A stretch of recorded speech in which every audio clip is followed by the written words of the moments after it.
Dear students, हम articles के बारे में एक ब्रीफ लेक्चर या एक ब्रीफ टॉक आपके साथ पहले कर चुके। अभी हम उसको एलैबोरेट करना चाहेंगे और आपको बताएंगे कि आर्टिकल्स जो दो किस्म के हैं, डेफिनेट द और इनडेफिनेट अ और एन, ये दोनों एक वक्त में नहीं लगते, इन दोनों में से एक लगता है। तो बेसिकली दो आर्टिकल्स हैं, एक डेफिनेट द और इनडेफिनेट अ या एन।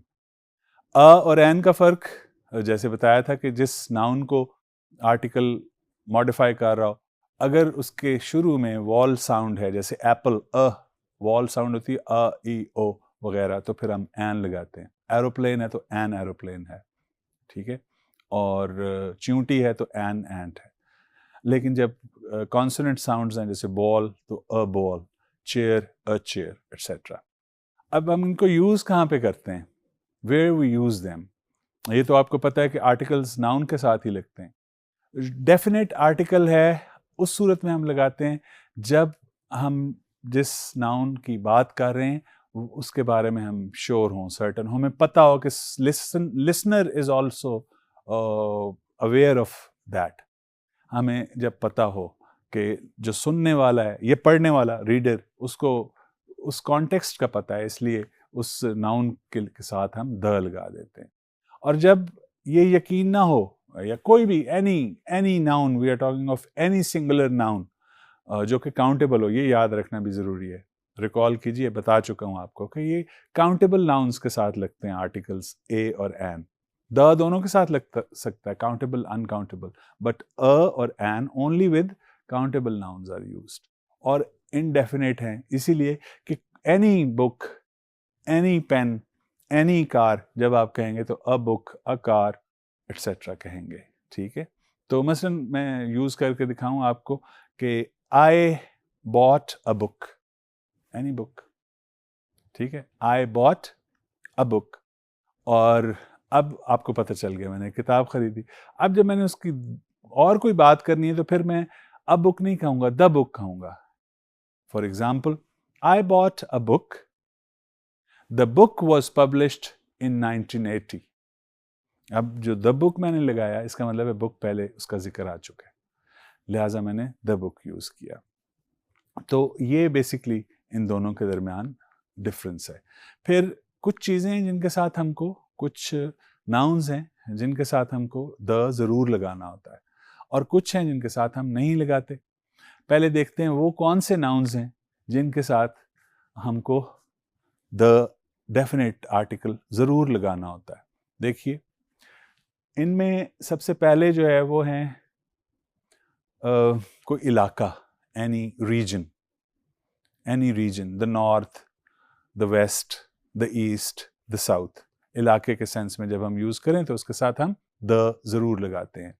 फिर उसके अलावा जो यूनाइटेड कंट्रीज है ना, जैसे यूनाइटेड किंगडम है, तो हम उसको यूके सिर्फ नहीं कहते, द यूनाइटेड किंगडम लिखने में जो कंप्लीट नाम है वो द यूनाइटेड किंगडम है।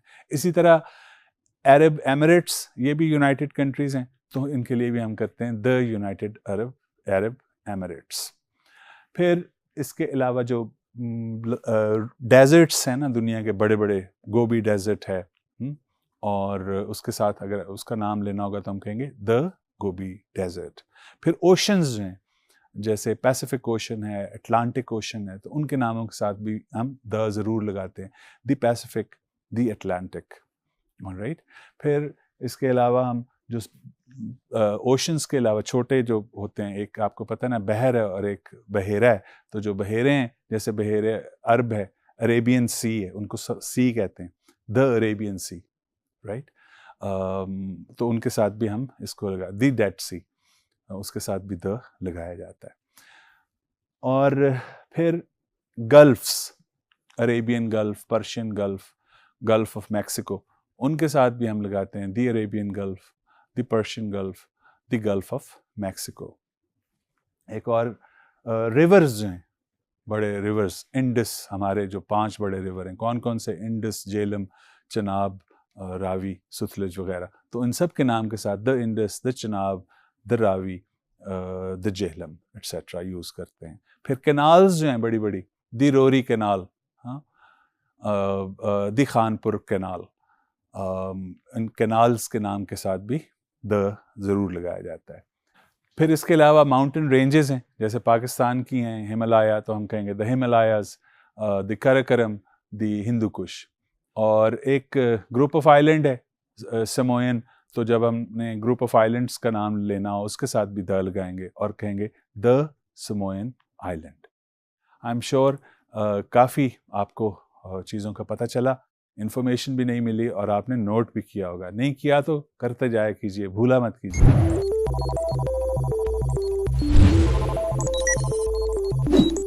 फिर हम अब चलते हैं उन एग्जाम्पल्स की तरफ जिनमें आपको यूज़ करना है indefinite article a या an या definite article the.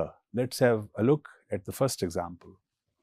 I do not want dash gun in my house. कोई भी gun, any gun. तो क्या कहूँगा? I do not want a gun in my house. I don't want a gun in my house. Indefinite. Dash gun is in his closet. कोई ख़ास gun है उसकी बात हो रही है, तो फिर हम कहेंगे the gun is in his closet. Closet आपको पहले भी बताया, एक बंद अलमारी को कहते हैं। आई हैव डैश डॉग, एक डॉग है मेरे पास, स्पेसिफाइड नहीं है, तो फिर मैं क्या कहूँगा? I have a dog. Next example, dash dog is very friendly. अभी जो मैंने डॉग मेंशन किया उसी के बारे में फिर मैं आई हैव अ डॉग, और फिर मैं उसी के बारे में कोई और बात करना चाह रहा हूँ। Dash dog is very friendly, तो मैं कहूँगा the dog is very friendly. Next example देखिए, Alina is going to select dash furniture that she needs. कौन सा फर्नीचर? वो फर्नीचर, ख़ास फर्नीचर जो उसे चाहिए, तो उसके लिए हम द लगाएंगे, the furniture that she needs. एक और एग्जाम्पल देख लेते हैं, she sent me dash post card from Italy. Post card भेजा मुझे किसी ने इटली से, तो मैंने कहा she sent me a post card from Italy. Next example, dash man sitting next to me raised his hand. अब मैन कौन सा है जो मेरे साथ बैठा है? स्पेसिफाइड है ना, तो फिर हम इसके साथ अ एन लगाएंगे या द लगाएंगे? एब्सोल्युटली राइट, हम इसके साथ द लगाएंगे। और कैसे? The man sitting next to me raised his hand. Let's go to the next example. He saw dash bird sitting dash branch of tree. He saw a bird sitting on a branch of tree. All right. और last example क्या है? Dash Karakoram have the highest number of tall peaks. The Karakorams have the highest number of tallest peaks. Dear students, definite और indefinite article, I'm sure आपको और ज़्यादा वजाहत के साथ समझ में आ चुके होंगे और आप इसको इस्तेमाल करने में कोई गलती नहीं करेंगे।